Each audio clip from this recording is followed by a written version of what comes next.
if you're wanting to be a human that spends lots of time in flow state, you want to have these deep states of focus, but then on your breaks, you want to do what's called like broad attention tasks, which basically means rather than like phone or sugar or staying on the computer, these are quite narrow attention.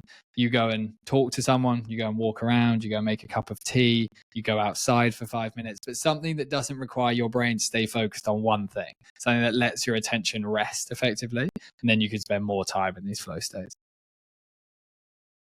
What should we be aiming for the purposes of high performance, and how can we can go into some of the ways in a moment of improving dopamine and some of the other neurotransmitters, but what could our expectations be around how much time do you think we can sensibly focus for any period before we start to lose that concentration, and then it becomes kind of the law of diminishing returns?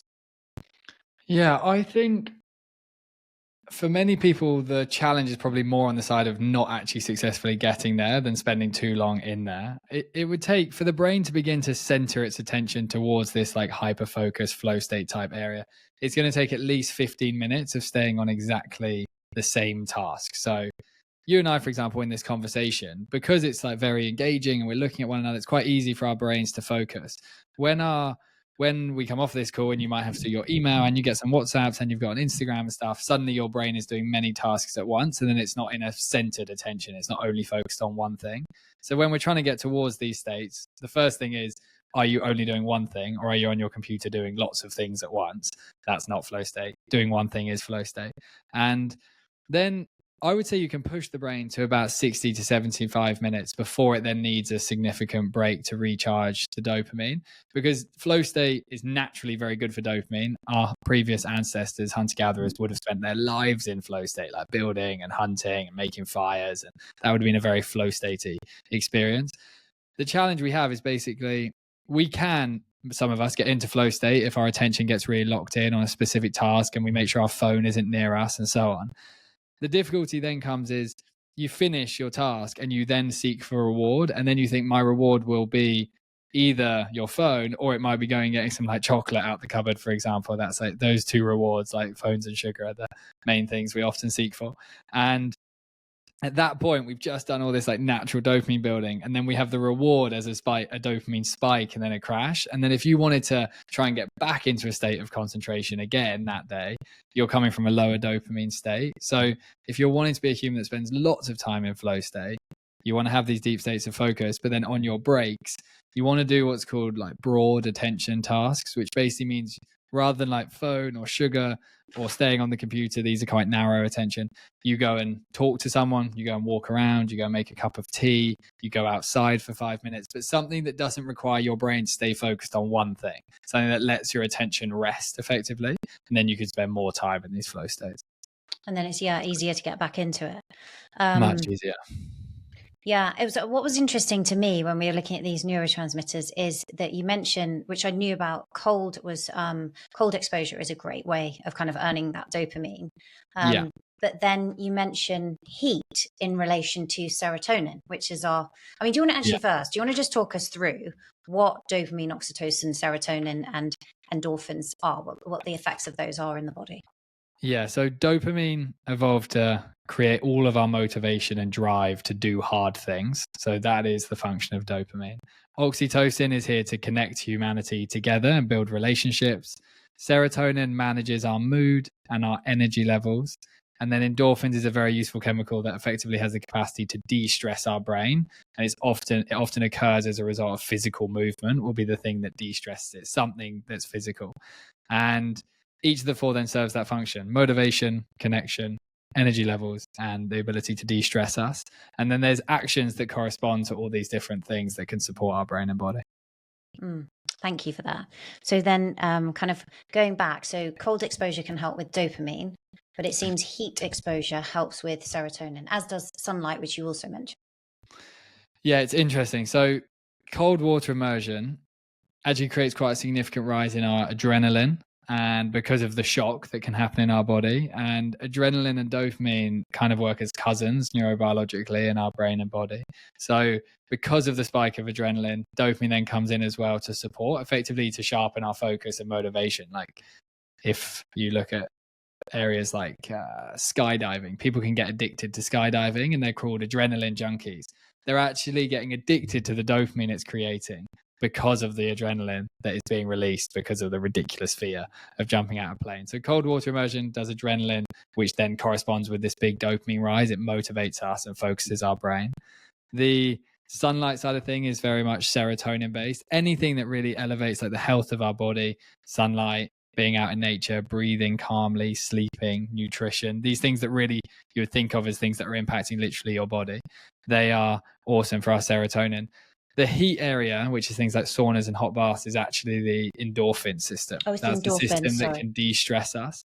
And endorphins basically evolved that if ever we were under stress, which could have been like extreme hunger or extreme physical danger, evolutionarily, we weren't stressed by sort of reading our phone and reading the news or looking at our bank balance or whatever. Evolutionarily, stress was just like a physical experience of I need food or I'm in danger. Those are the two big stresses. And then stress was always correlated with physical action, like we'd have to run or fight or whatever it might be. And our body evolved so that in the moment where we used our physicality to run or fight, endorphins would release to take stress out of our brain so that we weren't running along thinking, I'm going to die, I'm so hungry, or I'm going to die, I'm in danger. We just got focused on the task at hand. And nowadays, we obviously don't have those kind of stresses. But if you do physically use your body through running and stretching and stuff like that and exercise, those are endorphin boosters. But you also see a similar effect occur in things like saunas, because when you're in these hot environments, your body almost perceives physical danger and then endorphins release. So these are great for de-stressing us. Okay, yeah. And I remember when I was speaking with Stephen Kotler, he was recommending sauna actually as a way of helping recovery from a flow state when you've kind of depleted a lot of those neurotransmitters and then helping you get back in flow. Yeah, that would be a smart idea for sure. It'd be activating a very different side of the brain. So the attentional resources, motivation, dopamine side would get to recharge for sure. Yeah, that's really interesting. For someone who is struggling with mental health, right? So someone who maybe feels that either they struggle with low mood or maybe they just feel destabilized with their mood, and they don't know why. Some days they wake up, they feel really positive. Other days they're having to really like generate that motivation, whether it's through exercise or something else. What do you think is that? Is it down to their thoughts? Is it down to their gut health? I mean, it could be any number of these things, but I'm just curious because I think people often feel a bit helpless about it because they don't really know what's causing it, so they don't know how to fix it. I would, obviously, everyone is in unique situations. If you were to look at your life, if you're going through a very significant life event, like, for example, someone passing away or a job transition or a divorce, these are very significant life events that are going to have a big impact on your mental health. If you weren't currently navigating one of those really significant life events, but you still felt you had really poor mental health, I would then think it's much more of a behavioral issue to do with how you're spending your time. And as a result, your brain chemistry is getting impacted. And we have this in all of our research. Like, if people are navigating those things, there's a path to take towards relationships and connection and stuff like that. If you're not experiencing one of those, but you're feeling very low, I would very much hypothesize that it's connected with dopamine and that your dopamine system is being overstimulated via either social media or sugar or alcohol or pornography, these kind of things that are overstimulating the dopamine pathway. Because they overstimulate it, you then end up in this very low dopamine state. It's very like if I got into my car every day, if I had a manual car and I got in it every day and didn't put it into gear, but I revved the engine every morning, if I did that for a few months, I would break the engine. When we have these really dopaminergically stimulating activities like social media and like sugar and like alcohol, effectively it's revving the dopamine engine far too hard and it's breaking the mechanism. Eventually, you then end up with this dopamine system that doesn't work very well and you're just in low dopamine. And how low dopamine feels is this kind of flat, deflated, procrastinating, just like life just does not feel very exciting and interesting to you. You don't really have like that zest for life. And that's exactly where I found myself for like 10 years.